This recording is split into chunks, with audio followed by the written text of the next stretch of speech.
Ya, akhirnya One Piece chapter 1052 telah selesai dan telah hadir di tengah-tengah kalian semua nakama.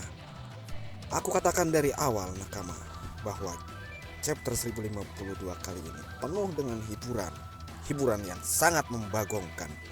Aku berjanji pasti nakama semua yang mendengarkan chapter kali ini akan senyum-senyum sendirian.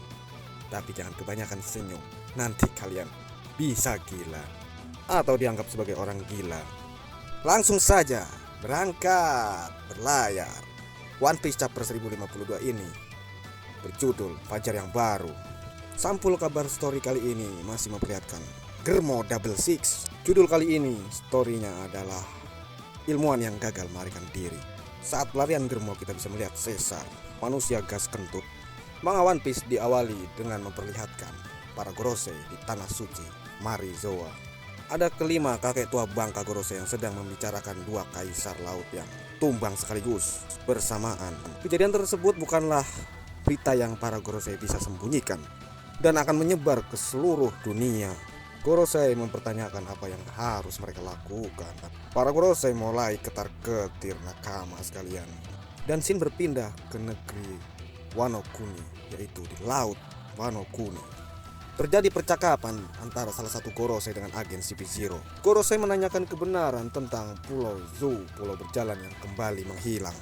Agen CP0 mengiyakan tentang kabar tersebut dan mengatakan Pulau Zou menghilang dalam kabut. Agen CP0 bertanya, apa artinya tentang Pulau Zou ini yang menghilang? Lalu para Gorosei membicarakan tentang negeri Wano Kuni. Jadi perbatasan tetap ditutup dan Wano Kuni hampir sangat tidak mungkin bisa ditembus. Mereka pastinya telah mengubah rencana berdasarkan situasi yang terjadi saat ini. Pasti ada yang sangat pintar di antara mereka.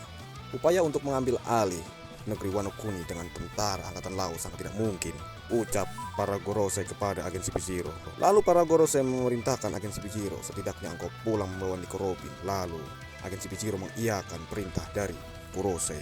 Setelah itu denden musi milik CP0 berbunyi. Agen CP0 mengira bahwa denden musi sedang rusak atau gangguan atau error. Tiba-tiba mengeluarkan suara, hei kalian, ucapnya. Tetaplah di situ, jangan pergi dulu. Aku sedang dalam perjalanan menuju ke Wano Kuni. Sepertinya ada sosok penting. Membajak percakapan CP0 dengan para Gorosei. Semoga saja Nico Robin baik-baik saja dan tidak berhasil ditangkap oleh agen CP0. Kita berpindah ke tanah Wano Kuni yang dipenuhi dengan kegembiraan. Setelah 20 tahun menusuk dan mencabik-cabik hati, akhirnya kini kesengsaraan telah pergi dari tanah Wano Kuni. Pulau Onigashima benar-benar terdampar di negeri Wano Kuni. Ya, nakama setia One Piece. Dan berlanjut di dalam kastil Onigashima, Basil Hawkins yang sedang manggah terengah-engah menanyakan kepada X-Drake, benarkah engkau adalah anjing angkatan laut? Mendengar pertanyaan Hawkins, X-Drake berkata, apa tidak ada pertanyaan lain? Kau pikir aku akan menjawab pertanyaan itu?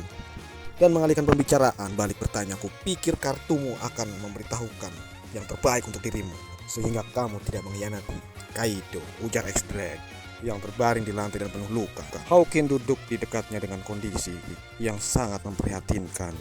Dia kehilangan tangan kirinya setelah bertarung melawan Killer.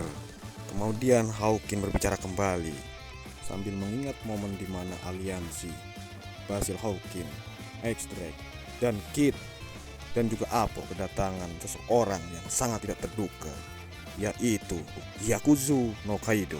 Semua ini terjadi karena si Apo di gigi piano yang pengkhianat sebagai informan bajak laut Kaido.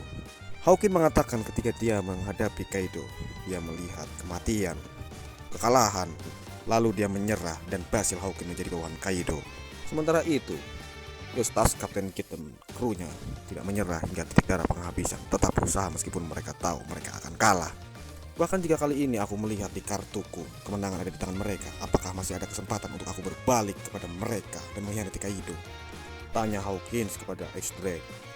X-Drake kembali mempertanyakan kepada Basil Hawkins tentang kemungkinan hidup 1% mengenai ramalan Basil Hawkins. Siapakah sebenarnya yang kau maksud yang memiliki kesempatan hidup 1% sampai fajar? Dengan kondisi yang sangat mengenaskan dan memprihatinkan, Basil Hawkins menjawab bahwa ramalan tersebut adalah untuk dirinya sendiri. Dan setelah itu Basil Hawkins terjatuh dan mulai tak sadarkan diri. Kemudian time skip dimulai dengan 7 hari ke depan setelah kemenangan Luffy. Para warga Wano Kuni membicarakan agar tidak melepas dekorasi festival api yang baru saja terjadi. Karena menurut Tuan Momonosuke atau Sang Shogun Wano Kuni akan ada pesta baru yang akan berlangsung. Kemudian berpindah ke kota. Anak-anak di kota, di sekolahan menanyakan keberadaan guru mereka, Guru Herbie, yang telah hilang, dan mereka menanyakan kemana. Anak-anak memang gak sadar tuh guru sebenarnya seorang gifter, si leher ular, sang pencuci otak anak-anak negeri Wano Kuni, agen propaganda Orochi dan Kaido. Saat ini ada guru baru di sekolah mereka, dan sang guru meminta maaf kepada anak-anak agar belajar kembali sejarah mulai awal. Sang guru berkata bahwa pelajaran sejarah akan dimulai dari sejarah tentang kehebatan Kozuki Oden. Warga ibu kota juga mengatakan terkejutan mereka karena ladies tercantik di negeri Wano Kuni, Komurasaki, adalah Hiyori, putri dari tuan mereka Kozuki Oden. Warga juga mengatakan Kozuki Hiyori diselamatkan oleh Kawamatsu, si kapal, dari kastil Kozuki Oden yang terbakar saat itu. Kemudian kita bisa melihat para masyarakat negeri Wano Kuni atau warga Wano Kuni bisa meminum air bersih dengan gratis. Kisah kesetiaan yang luar biasa pun dibicarakan oleh warga Wano Kuni.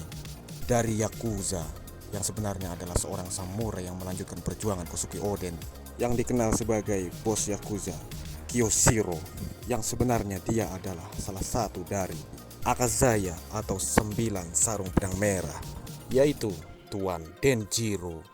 Lalu berpindah ke negeri surga adalah gerobak yang penuh dengan makanan dan buah-buahan yang lezat, tersedia untuk warga Wano Kuni. Seseorang membicarakan tentang siapakah yang mengalahkan sosok Kaido.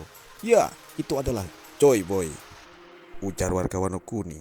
Namun sepertinya Joy Boy sudah tidak ada lagi di negeri ini. Namun aku berharap bisa bertemu dengan Joy Boy tersebut, yang kemampuannya setara dengan sang dewa pedang Ryuma. Wah, siapa dia? Kapten tercinta kita, nakama. Luffy telah benar-benar menjadi legenda di negeri Wano Kuni dalam wujud Sangkat Nika atau disebut Joy Boy. Tidak lain tidak bukan adalah Luffy berlanjut ke wilayah Ringo, yaitu di makam abadi yang selalu tertutup salju dan beku. Kawamatsu mempertanyakan perihal tentang pembangunan kuil. Kinemon membenarkan hal tersebut. Mereka atau orang-orang yang dimakamkan agar bisa melihat dan mengawasi ibu kota bunga, sama seperti sang dewa pedang Ryuma.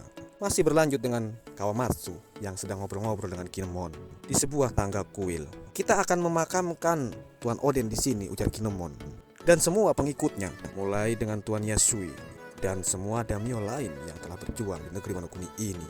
Kemudian dilanjutkan Asura Doji dan diakhiri oleh Izo, ujar Kinemon. Dan pedang milik Asura Doji dan senapan milik Izo diletakkan di kuil sebagai penghormatan terakhir. Orang-orang yang gugur dalam peperangan adalah bukti tentang sejarah lahirnya perdamaian di negeri Wano Kuni. Kematian mereka merupakan sebuah kehormatan yang dicari-cari oleh seorang samurai. Berpindah ke Onimaru, sang rubah yang bisa menjadi Kyokimaru, muncul di hadapan Kawamatsu. Apa? Onimaru, bukankah kita akan dimakamkan juga di sini suatu hari nanti? Dan aku senang melihatmu masih hidup dan sehat walafiat, ucap Kawamatsu. Kemudian seorang muncul, Marco the Phoenix, menemui Kinemon. Apa Izo tidak masalah untukmu, Tuan Marco, dikuburkan di sini, ujar Kinemon. Tentu saja, sudah semestinya tempat terakhir peristirahatan Izo adalah di kampung halamannya, jawab Marco pada Kinemon.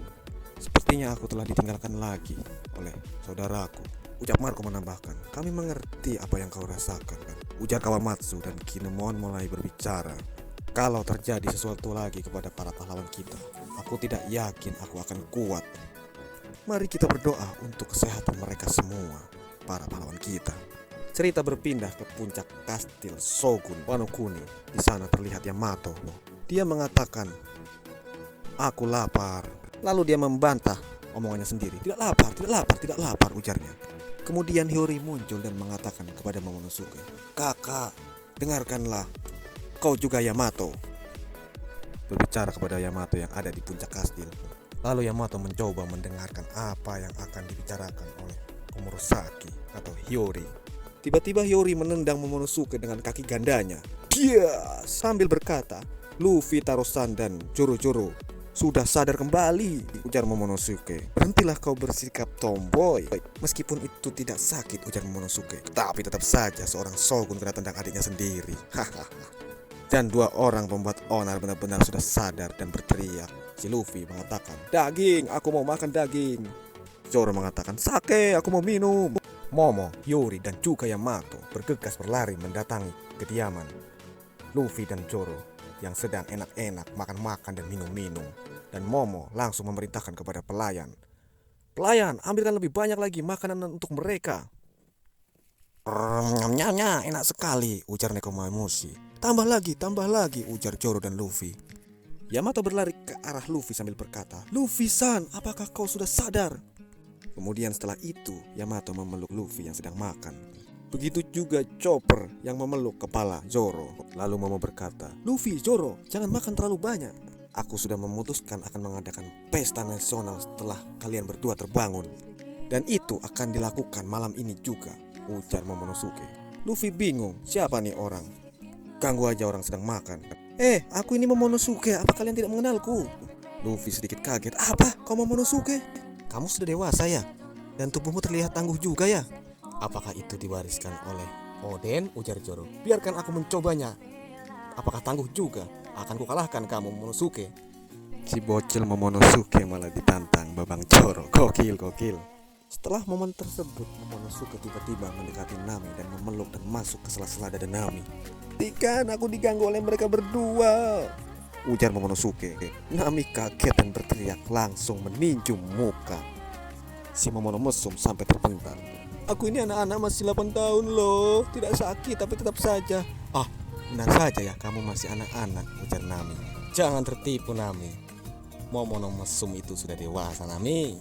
Lalu Zoro dan Luffy serentak berkata tentang Momo. Seperti yang kuduga, engkau tumbuh besar menjadi tangguh. Dan nampaknya ya nakama, Momonosuke ini mewarisi tubuh besar kekarnya milik Oden. Dan sambil wajah puas melihat Momonosuke yang selalu membikin geng lelaki mesum iri. Selamat datang di dunia dewasa, hahaha, ujar Sanji. Lalu Brook menambahkan, hak istimewamu sekarang sudah hilang, hahaha. Sementara itu Yamato berkata sambil meletakkan piring di kepala Momonosuke. Dia berkata, pikiran anak kecil, tubuh orang dewasa, tinggi besar seperti Oden. Lalu Momo berkata dan berteriak, jangan taruh piring di kepalaku, ujar Yamato. Kamu memiliki tubuh yang kuat, diwarisi oleh Oden. Kamu harus bersyukur kepada orang tuamu dan kamu akan menjadi samurai terbaik dan terkuat di negeri ini. Dan piring ini agar kamu mirip seperti Oden. Lalu Momonosuke berkata, yap, aku siap untuk berusaha menjadi yang terkuat di negeri Wano ini. Sebelum pesta berlangsung, Nami bertanya kepada Yamato, apakah doa dan sumpahmu sudah selesai? Luffy kebingungan, apa maksudnya sumpah, aku gak ngerti. Lalu Jinbe menjelaskan, nampaknya mereka memiliki tradisi berdoa sambil memegang sesuatu agar dewa mendengar dan mengabulkan keinginan mereka, seperti janji saat mereka berdoa. Yamato nampaknya tidak mandi dan tidak makan sampai kelaparan ketika dia sedang berdoa. Dan sumpah karena itulah Yamato berkata dia sudah tidak mandi beberapa hari ini dan tidak makan. Mendengar penjelasan Jinbe dan apa yang Yamato katakan, Luffy terkejut. Oh, jadi begitu ya Yamato. Mungkin ini alasan mengapa kita di sini baik-baik saja dan sehat walafiat semuanya. Lalu Jinbe berkata, orang yang baik kau Luffy. Lalu Yamato berkata tidak makan dan tidak mandi itu hanya karena doanya agar bisa terkabul, yaitu untuk keselamatan dan kesehatan kapten tercinta kita Luffy. Mantap. Apakah ini kode bahwa Yamato akan menjadi kru bajak laut topi jerami? Tapi belum tahu ya nakama, kita tunggu saja. Babang Zoro bingung kenapa tubuhku bersih tidak sekotor Yamato. Yuri lalu menjawab dengan love. Itu karena aku yang selalu membersihkan badanmu Babang Zoro. Langsung saja Sanji terbakar cemburu. Pala lumut, aku punya sesuatu untukmu, ujar Sanji sambil kesal. Namun Roronoa Zoro langsung tersadar ketika Sanji mengatakan bunuh aku ketika aku menjadi Germa 66 dan kekuatanku tidak terkendali. Sanji berkata, aku hidup kembali dari neraka itu karena ingin melanjutkan tugasku untuk membunuhmu. Mendengar itu Sanji langsung merespon, tidak, aku sudah menyelesaikan masalah itu, aku tidak apa-apa, aku tidak akan menjadi iblis. Setelah itu kita bisa sama-sama melihat perkelahian duel mereka yang sudah lama tidak pernah kita lihat. Berlanjut, Yamato mengatakan tidak ada pemandian campuran di kastil tersebut, jadi aku akan. Kemudian Okiku berkata, tidak apa-apakah jika aku membaginya dengan kalian? Nami langsung terbingung-bingung mendengar kata Okiku. Dan di dalam pemandian air panas, mereka semua berteriak, ayo mandi! Di pemandian pria, Yamato justru bergabung di sana dengan tubuhnya yang tanpa sehelai benang pun. Sanji saja sampai terbang loncat karena keluar darah banyak sekali dari hidungnya, seperti roket. Sambil berkata, apakah ini mimpi? Dan Brook berkata sambil berekspresi, yohohoho. Lalu Momonosuke berkata, yang benar saja kau Yamato. Namun Zoro, Jinbe, Nekomamushi dan Chopper larut dalam kegembiraan dan mereka berkata, suhu hangatnya sangat pas dan kita akan mengadakan pesta setelah ini. Hebat, ujar Luffy. Kemudian berpindah ke tempat pemandian wanita. Si Okiku malah bergabung dengan para wanita di pemandian wanita. Aduh, gimana ini nakama? Padahal kita tahu semua Okiku adalah pria seperti mendiang almarhum kakaknya Izo. Di pemandian wanita ada Nami, Otoko, Shinobu, Otama dan juga Spin. Tapi di manakah Nekorobin? Oke, kita lanjut ke para warga. Sepertinya pestanya akan berlangsung hari ini. Mari kita rayakan kebangkitan klan Kozuki, ucap mereka. Kemudian berpindah ke wilayah Udon, tepatnya di pelabuhan Tokage. Di sana ada Franky, Usopp dan yang lain-lainnya. Telah selesai memperbaiki kapal Tosansani. Iron Fire Franky Shogun pun telah selesai diperbaiki oleh Franky. Kala itu sempat hancur dan rusak usai melawan Sasaki. Beppo yang melihat Iron Fire Shogun Franky, matanya bersinar berbinar-binar. Benda itu sangat keren katanya. Lalu ujar Franky, super. Kemudian berpindah ke Eustace Captain Kidd yang berkata kepada krunya, jangan terlalu akrab dengan mereka, biarkan siagamu menurun sebelum kita berlayar. Killer juga berkata tidak peduli dari mana intel berasal, penulis berita pasti akan mendapatkan berita dari tangan mereka. Mulai sekarang kita akan menggantikan para Yonko sebagai target besar. Sangat benar ya nakama yang Killer katakan, mereka pasti akan menjadi incaran para bajak laut yang lain untuk digulingkan seperti halnya mereka telah menggulingkan Kaido dan Big Mom.